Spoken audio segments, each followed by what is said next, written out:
nós louvarmos ao nosso Deus, termos esse grande privilégio de adorar ao nosso Senhor e declarar com as nossas vozes a sua fidelidade. Irmãos, vamos abrir a palavra de Deus no livro de Neemias. Livro de Neemias, capítulo 1. Nós vamos ler do verso 1 ao verso de número 11. Vamos ler alternadamente. Hoje nós vamos começar uma série de mensagens no livro de Neemias.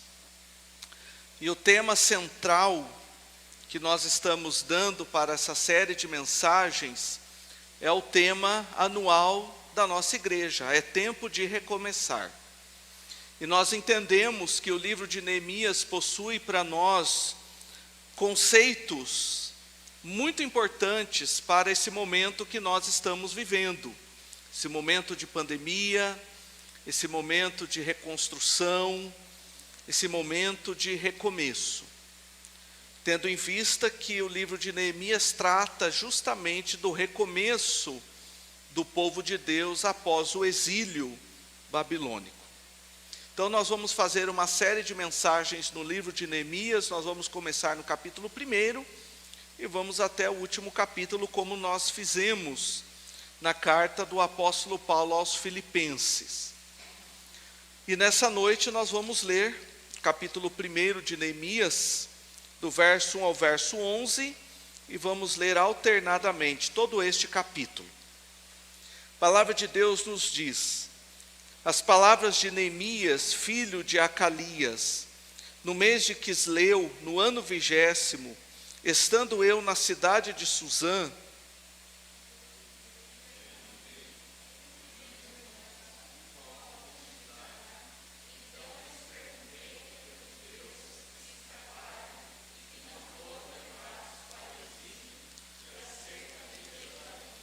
disseram-me: os restantes que não foram levados para o exílio e se acham lá na província, estão em grande miséria e desprezo.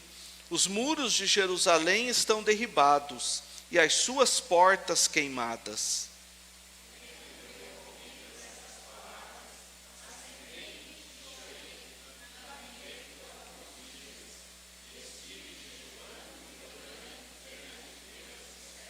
E disse: ah, Senhor, Deus dos céus, Deus grande e temível, que guardas a aliança e a misericórdia para com aqueles que te amam e guardam os teus mandamentos.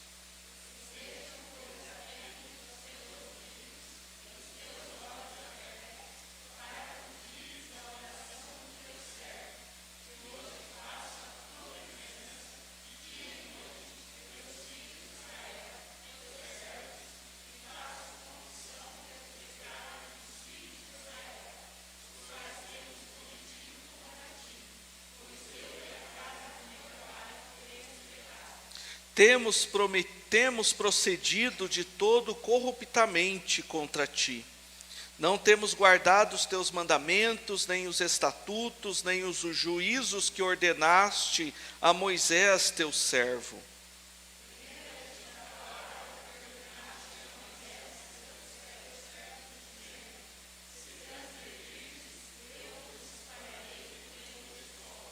Mas se vos convertestes a mim e guardardes os meus mandamentos e os cumprirdes, então ainda que os vossos rejeitados estejam pelas extremidades do céu, de lá os ajuntarei e os trarei para o lugar que tenho escolhido, para ali fazer habitar o meu nome.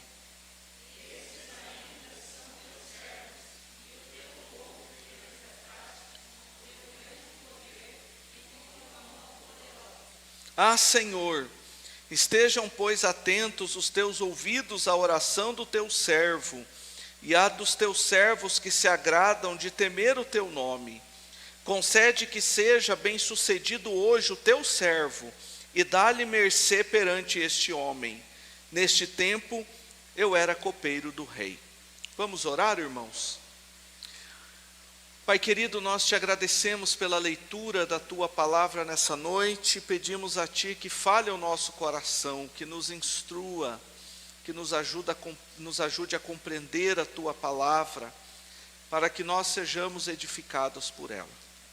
Abençoe os meus irmãos e abençoe também a minha vida. Usa-me como instrumento em Tuas mãos. É a oração que fazemos no nome de Jesus. Amém. Irmãos, como nós falamos no início, entramos mais um ano e com certeza nós temos diversos desafios pela frente que nós nem imaginamos. A pandemia nos fez repensar a maneira como nós vivemos, os nossos princípios, os nossos valores e as nossas prioridades.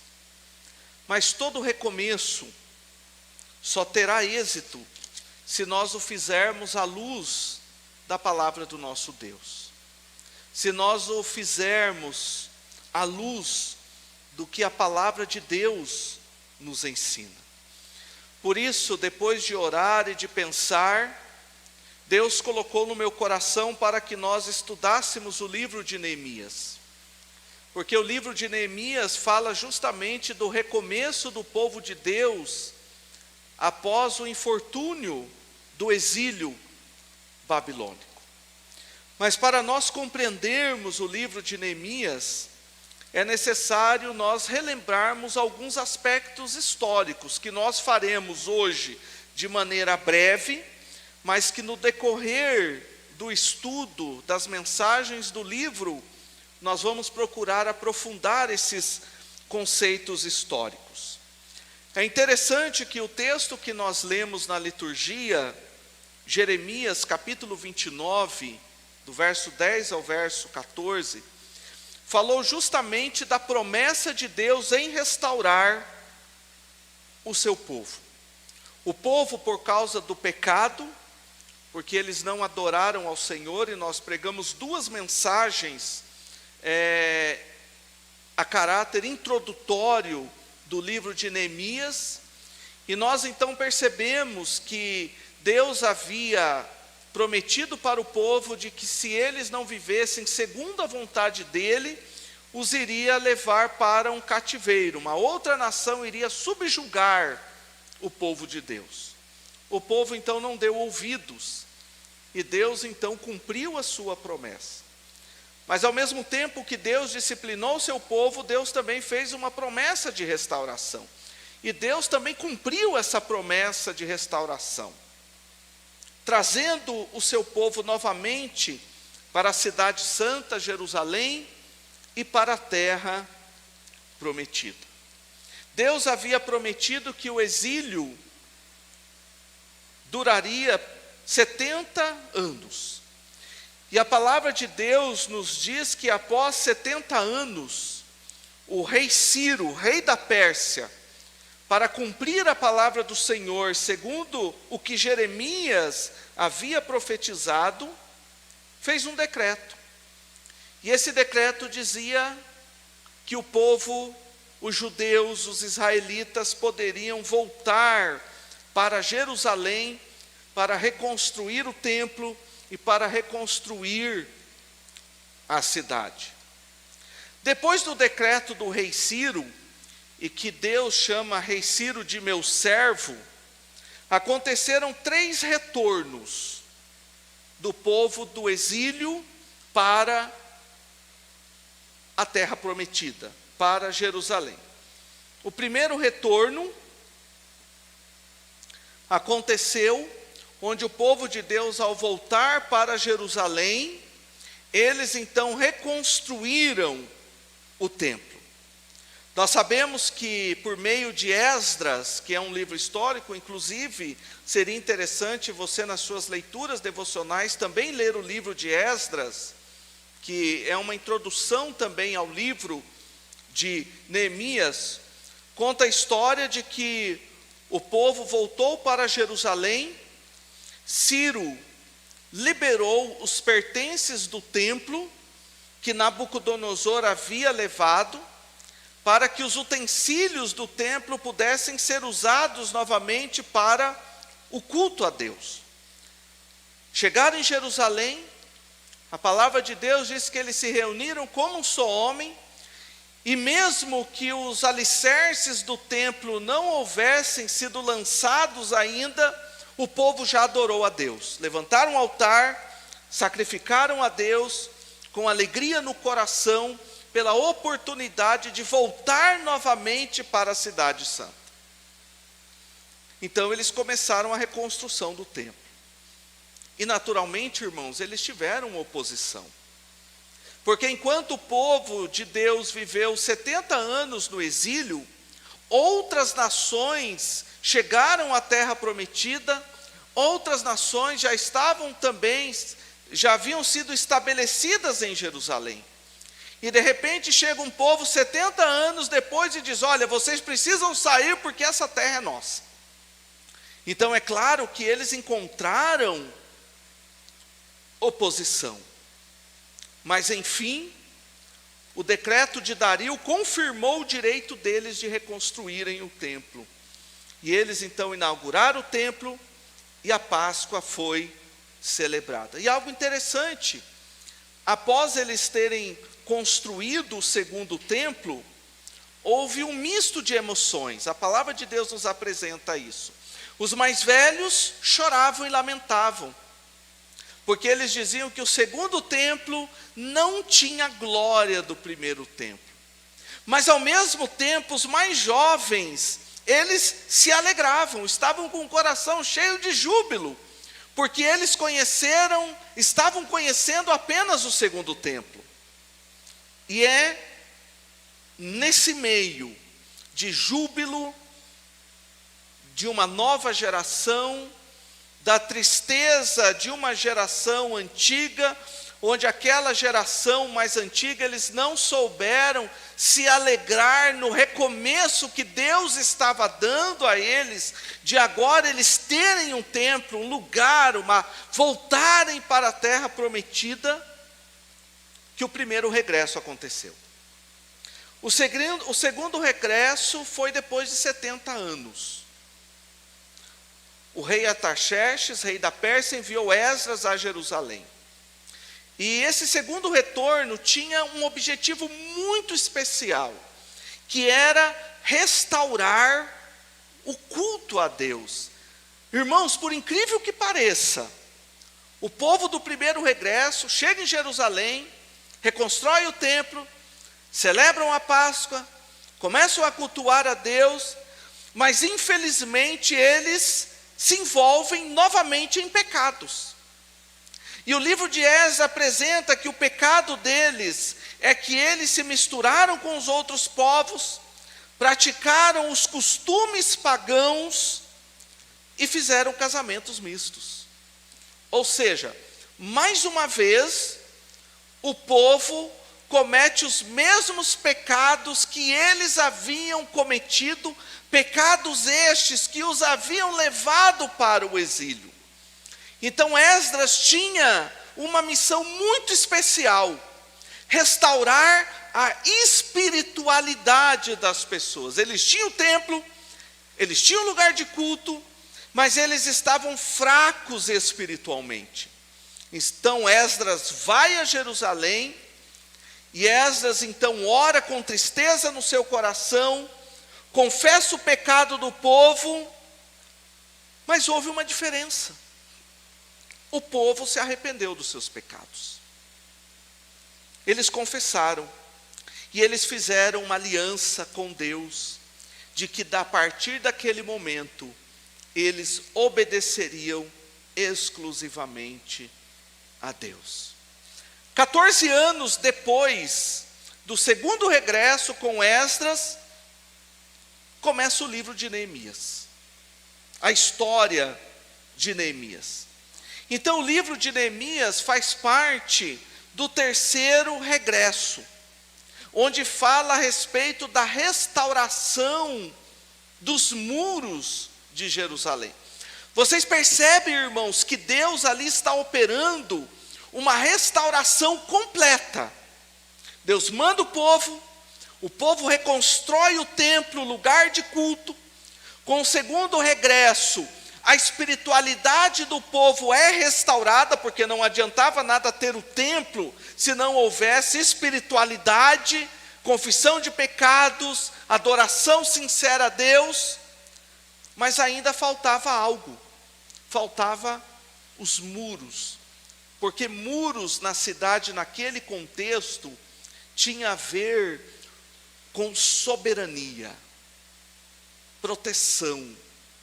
Então, a restauração de Israel ainda não havia se concretizado totalmente, estava em processo. E o livro de Neemias, então, logo no capítulo 1, nos fala que Neemias recebe uma visita. Hanani, um de seus irmãos, e algumas pessoas de Judá. E é interessante, irmãos, porque quando Hanani chega diante de Neemias, Neemias então está preocupado com os seus irmãos que estavam em Jerusalém. Muitos optaram em não voltar para Jerusalém. Eles já haviam construído as suas vidas durante 70 anos, eles já haviam estabelecido o seu comércio, a sua vida, e muitos então resolveram não voltar para Jerusalém, mas muitos voltaram. E Neemias então pergunta para Hanani qual era a situação daqueles que foram levados do exílio para Jerusalém. Neemias era copeiro do rei. Era uma função importante. O rei confiava em Neemias. Naquela época, o rei de uma grande nação poderia ser morto a qualquer momento. E uma das maneiras de se matar um rei era por meio do envenenamento. E Neemias era aquele responsável para cuidar, para que o rei não fosse envenenado. Então Neemias era aquele que cuidava da boa qualidade da bebida do rei. Neemias era aquele que cuidava da boa qualidade do alimento do rei. Alguns historiadores chegam a afirmar que Neemias era aquele que produzia a bebida do rei e que cuidava da bebida do rei desde a produção até o momento em que o rei consumisse. Então era um trabalho de muita responsabilidade e o rei confiava em Neemias.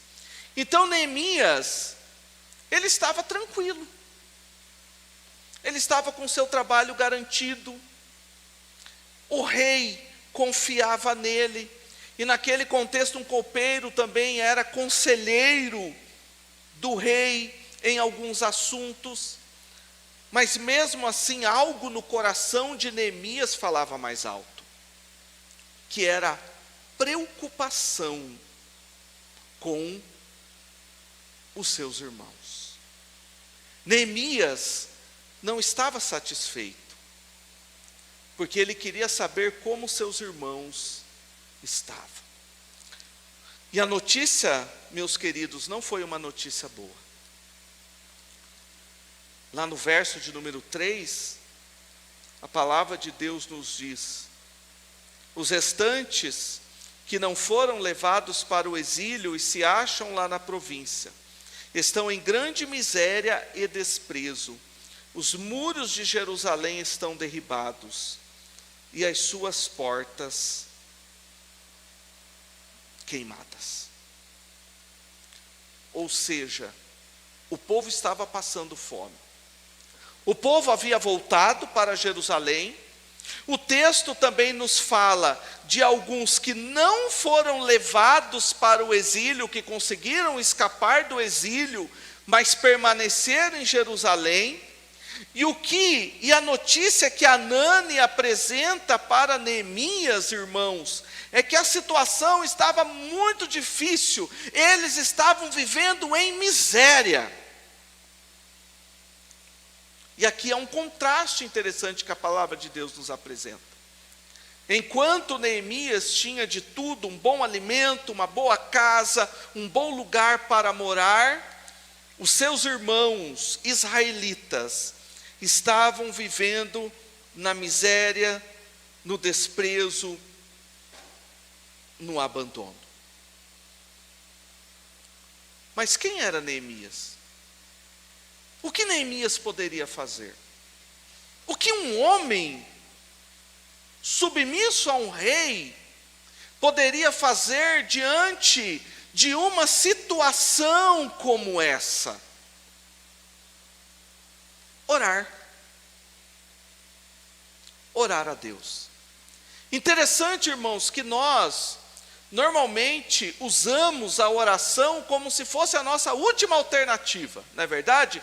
Alguém chega diante de nós, alguém conta o seu problema, as suas dificuldades, e você então se vê na impossibilidade de ajudar aquele irmão. Muitas vezes você diz: irmão, a única coisa que eu posso fazer por você é orar. Mas para Neemias, orar era algo precioso. O que ele poderia fazer naquele momento pelo seu povo. Ou seja, a oração era a prioridade diante daquela situação que o povo estava vivendo. Então percebam, irmãos, que Neemias tem uma preocupação que o levou à oração. E Neemias, então, ele nos apresenta o conteúdo da sua oração. Neemias registrou o conteúdo da sua oração. E é justamente sobre o conteúdo da oração de Neemias que nós queremos refletir nessa noite, nessa mensagem. Uma preocupação que gera oração e que gera uma ação. O primeiro aspecto da oração de Neemias que nós podemos ver no verso 5 e no verso 6 é que Neemias foi reverente e não exigente. Olhe lá no verso 5. E disse: Ah, Senhor, Deus dos céus, Deus grande e temível, que guardas a aliança e a misericórdia para com aqueles que te amam e guardam os teus mandamentos. Estejam, pois, atentos os teus ouvidos e os teus olhos abertos para acudires à oração do teu servo, que hoje faço a tua presença dia e noite, pelos filhos de Israel, teus servos. Neemias então chega diante de Deus e ele reconhece a perfeição e os atos de Deus. Ele disse que Deus é grande, que Deus é temível, que Deus é fiel na sua aliança, que Deus é misericordioso para com aqueles que o amam, para com aqueles que guardam os seus mandamentos. Neemias, nesse momento, ele declarou a soberania do Senhor sobre todas as coisas. Ele demonstrou conhecimento a respeito deste Deus. Mas algo não pode fugir da nossa atenção nessa noite. Neemias, ao que tudo indica, ou era muito criança quando foi levado para o cativeiro, ou ele nasceu no cativeiro. Isso significa que Neemias, ele aprendeu a respeito deste Deus, mesmo estando no cativeiro, mesmo estando em uma situação onde não era propício para ele aprender a respeito de Deus, ele aprendeu, porque ele conhecia o verdadeiro Deus, e ele então declarou os atributos deste Deus. E no verso 6, então ele deixa claro que este Deus é um Deus que ouvia a oração, que os olhos de Deus estavam abertos para ouvir a sua oração e para ouvir o gemido do povo, em grande desprezo em Jerusalém. Então nós nos lembramos do chamado de Moisés, quando a palavra de Deus deixa muito claro que Deus ouviu o clamor do sofrimento do seu povo. Mas Neemias foi reverente diante de Deus e não exigente. Muito diferente, irmãos, de muita teologia que nós temos ouvido por aí, onde diz que nós devemos chegar diante de Deus e temos que declarar a Deus. E eu já cheguei a ouvir o cúmulo de pregadores dizendo que Deus manda lá no céu e eu mando aqui na terra. Então o que eu declarar aqui na terra, Deus vai fazer no céu.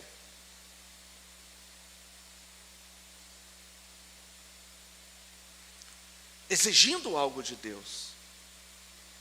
Como se nós, como seres humanos, estivéssemos na condição de exigir algo.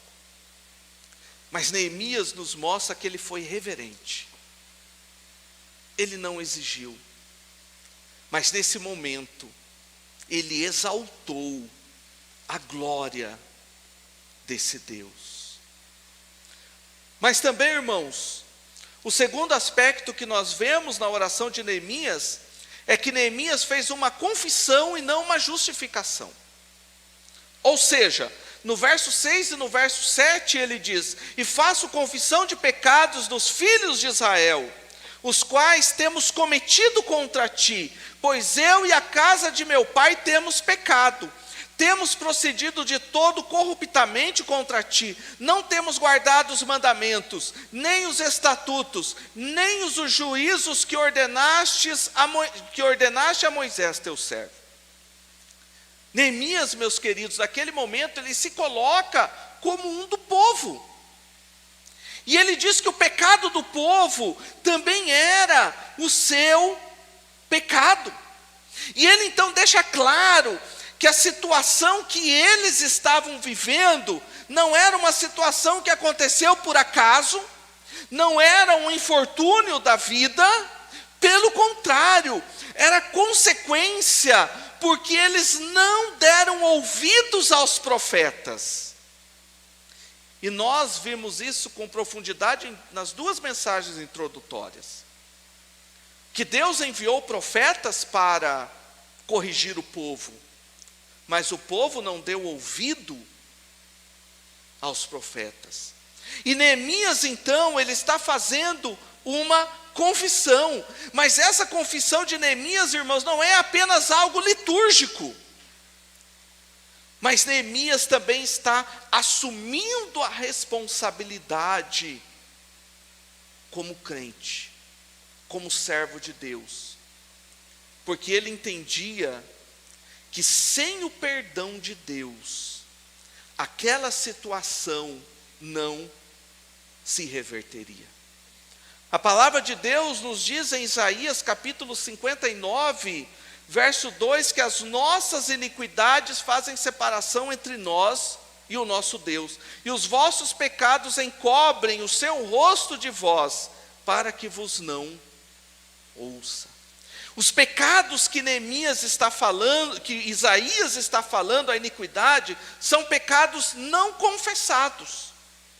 São aqueles pecados que nós temos conhecimento, que nós sabemos que estamos errados, e que nós ouvimos a palavra de Deus nos corrigindo, mas nós não aceitamos a correção, mas nós não queremos ser corrigidos. Esses pecados fazem com que Deus esconda o seu rosto de nós e não atenda às nossas orações. Isso pode acontecer. Então Neemias, ele entendeu que o primeiro passo para uma mudança seria um reconhecimento sincero do pecado, de que eles erraram, e de que Deus tinha toda a razão em discipliná-los. E ele confessou, ele assumiu a responsabilidade, porque ele sabia que o pecado de um só homem, no meio do povo de Deus, prejudicava todo o povo. Vocês se lembram de Acã e a sua capa? Onde o povo estava perdendo as batalhas, as guerras, porque Acã pegou uma capa, sendo que a ordem era para que eles não pegassem nada, uma simples capa, que ele achou bonita, que ele guardou para si, mas a ordem era para que tudo fosse queimado, tudo fosse destruído, e o prejuízo para o povo de Deus por causa do pecado de um só homem. Isso significa, irmãos, que quando o irmão da nossa igreja peca, e todos nós pecamos, é claro, mas nós estamos falando de pecados que trazem consequências maiores do que outros pecados, todo o corpo sofre. E nós precisamos ter essa responsabilidade de até mesmo corrigir o nosso irmão, para que ele então entenda que precisa confessar o seu pecado, para receber da parte de Deus a misericórdia. Mas Neemias também, irmãos, demonstrou conhecer o Deus da palavra por meio da palavra. Isso é algo muito importante. Lá do verso 8 ao verso 10, a palavra de Deus nos diz: lembra-te da palavra que ordenaste a Moisés, teu servo, dizendo: se transgredirdes, eu vos espalharei por entre os povos. Mas se vos converterdes a mim e guardardes os meus mandamentos e os cumprirdes, então ainda que os vossos rejeitados estejam pelas extremidades do céu, de lá os ajuntarei e os trarei para o lugar que tenho escolhido para ali fazer habitar o meu nome, Jerusalém. Estes ainda são teus servos, e o teu povo que resgataste com o teu grande poder e com a tua mão poderosa. Neemias, meus queridos irmãos, conhecia as promessas de Deus. Neemias sabia quem era Deus. Por isso que Neemias, de maneira muito reverente, ele chega diante de Deus e diz: olha, Deus, o Senhor prometeu que se nós nos convertermos, que se nós guardarmos os seus mandamentos, o Senhor vai nos restaurar. O Senhor vai nos conduzir ao estágio inicial de uma grande nação como o povo de Deus. Mais uma vez, Neemias não exigiu de Deus, mas Neemias usou as próprias palavras de Deus, as próprias promessas que Deus fez a Moisés acerca do seu povo. Então Neemias conhecia Deus pela palavra de Deus. E por que é importante nós compreendermos esse aspecto? Porque muitas vezes as pessoas dizem que nós podemos conhecer a Deus por meio das nossas experiências pessoais. Eu não leio a Bíblia, mas eu tenho cada experiência com Deus, pastor, que se eu lhe contar, o senhor não vai acreditar, e eu não vou mesmo, porque não é verdade.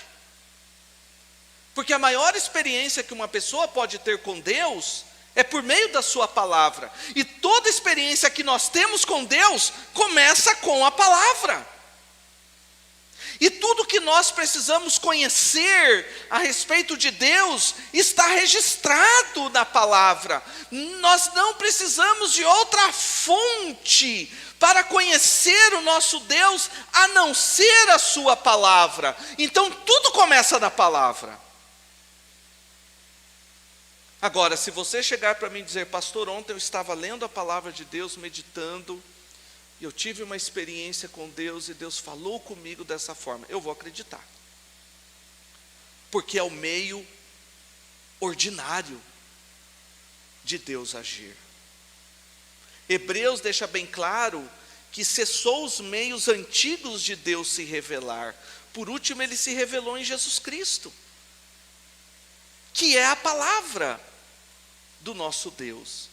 Então toda experiência que nós temos em oração, toda experiência que nós temos como cristãos, devem partir do conhecimento que nós temos de Deus, por meio da palavra de Deus, porque ela é a fonte. E aí é claro, quando nós lemos, quando nós meditamos, quando a palavra de Deus está no nosso coração, então naturalmente nós teremos experiências verdadeiras, genuínas e impactantes com o nosso Deus. Mas é preciso estar em comunhão com Ele. E essa comunhão só é possível pelos meios de graça: oração, leitura da palavra e também a Santa Ceia, o sacramento, que é uma experiência visível com um Deus invisível. Mas em quarto lugar, irmãos, a oração de Neemias demonstrou que ele também tinha responsabilidade em relação aos seus irmãos. Olha o que diz o verso 11: Ah, Senhor, estejam, pois, atentos os teus ouvidos à oração do teu servo e à dos teus servos que se agradam de temer o teu nome. Concede que seja bem-sucedido hoje o teu servo e dá-lhe mercê perante este homem. Neemias, meus queridos, ele orou 4 meses. A partir do momento que ele tomou ciência da situação dos seus irmãos em Jerusalém, e ele entendeu que a oração era o principal, a prioridade, ele orou 4 meses antes de agir. Desses 4 meses, é claro que Neemias buscou nos pergaminhos, nos livros que ele possuía, na lei do Senhor, conhecer mais a respeito deste Deus. Mas chegou um momento onde Neemias, então, após esse tempo de oração, ele se sentiu capaz, ele se sentiu forte, ele estava pronto para fazer algo pelos seus irmãos, fazer algo pelo povo de Deus. Agora, meus queridos irmãos, não era algo meramente emocional. Se Neemias tivesse agido logo após ele ter recebido aquela má notícia, então ele teria agido pelo impulso, para tentar resolver aquela situação por ele mesmo, segundo as suas condições, segundo as suas capacidades. Mas Neemias foi buscar orientação em Deus, para que ele tivesse um tempo, para que ele buscasse a estratégia em Deus, para tentar ajudar os seus irmãos. Um homem sozinho, disposto a recomeçar junto com os seus irmãos, deixar tudo aquilo que ele tinha de benefícios como copeiro do rei, para se juntar àqueles que estavam vivendo em miséria. em Jerusalém. Mas Ele está pronto para agir. Concede que seja bem-sucedido hoje o teu servo, e dá-lhe mercê perante este homem. Queridos, a oração nos prepara para a ação. Vocês percebem que há aqui uma dinâmica no capítulo 1. Há uma preocupação que levou à oração, que levou à ação. Por isso que a palavra oração, e muitos utilizam dessa maneira, dizem oração. Ou seja, nós oramos, mas nós também agimos. Pastor, eu estou orando para que Deus me dê um emprego. Mas você acorda todo dia 10 horas da manhã. Deus vai lhe dar um emprego? Você pode orar, mas você precisa agir. Senhor, pastor, eu estou orando para Deus abençoar a minha saúde. Mas você procurou um médico? Você procurou fazer o tratamento que aquele médico lhe concedeu? Pastor, eu estou orando para que as coisas mudem na minha casa, estamos vivendo uma crise familiar. Sim, mas você está agindo para resolver essa crise? Você está buscando a orientação na palavra de Deus para esse momento? Pastor, eu estou orando para que Deus me dê uma namorada, ou para que Deus me dê um namorado, mas você está procurando? Você está indo até onde o povo de Deus está, para que Deus lhe conceda um namorado e uma namorada? E eu sempre dou a dica o seguinte: solteiro tem que procurar namorado na igreja. Aí uma vez eu falo, credo pastor, o senhor está falando para os crentes irem, os solteiros irem nas outras igrejas presbiterianas procurar namorado e namorada? É isso mesmo, vou falar para eles irem na balada? Procurar namorado, crente procura namorado e namorada na igreja. Na igreja. Então quer dizer, nós percebemos, irmãos, que é a ação, a oração, que leva à ação, de acordo com o querer de Deus. Orar é importante, claro, é o principal, mas agir também. Por isso, irmãos, nós concluímos nessa noite a nossa mensagem nesse capítulo 1, aprendendo com Neemias princípios importantes para esse momento de reconstrução, de restauração que nós estamos vivendo. A primeira aplicação prática, queridos, é que não haja pela emoção, mas por meio da oração. Muitas vezes nós temos aquele ímpeto, e isso é de acordo com a nossa personalidade. Cada um tem uma personalidade, e muitas pessoas agem com ímpeto. Eu, por exemplo, sou uma delas. Estou me corrigindo, afinal de contas já tenho 43 anos, né? Já me conheço. Mas vocês não queiram me conhecer quando eu tinha 20 anos, 18 anos. Eu até brinco que agora eu até me sinto cansado. Antigamente eu nem cansava, nem férias tirava, nem cansava. Mas agora é diferente. Então a palavra de Deus, junto com a maturidade, nos ensina que é melhor se calar e orar antes de tomar qualquer decisão.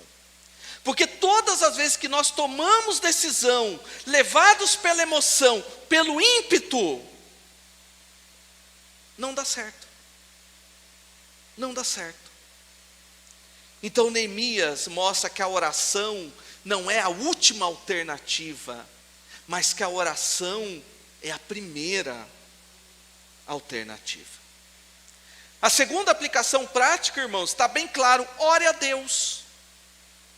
mas ore a Deus segundo o que a palavra de Deus nos ensina. Sabe por que nós temos dificuldade muitas vezes para orar a Deus? Porque nós não conhecemos Deus. Por que Davi tem tanta facilidade para orar? Porque ele conhecia o Deus da palavra por meio da palavra.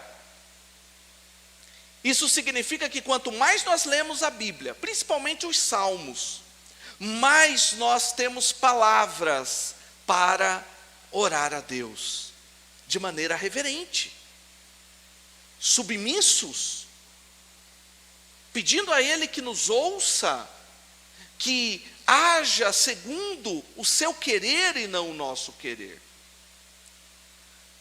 E o terceiro aspecto prático muito claro é: haja, faça algo. Mas pastor, eu estou sozinho. Não está sozinho. Às vezes nós pensamos que estamos sozinhos. Elias, por exemplo, depois de fugir de Jezabel, mulher do rei Acabe, ele achou que estava sozinho. Mas depois Deus revelou: olha, Neemias, eu tenho em Israel o grupo daqueles que não se prostraram diante do Deus Baal.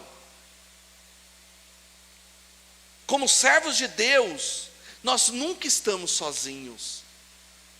Além de nós termos Deus, nós sempre temos os nossos irmãos que irão nos ajudar. Mas é preciso fazer algo. Nós não podemos ficar parado. É necessário os recomeços. A pandemia nos trouxe preocupações que nós não tínhamos anteriormente. Então, que nós oremos por essas preocupações, mas que nós também façamos a nossa parte.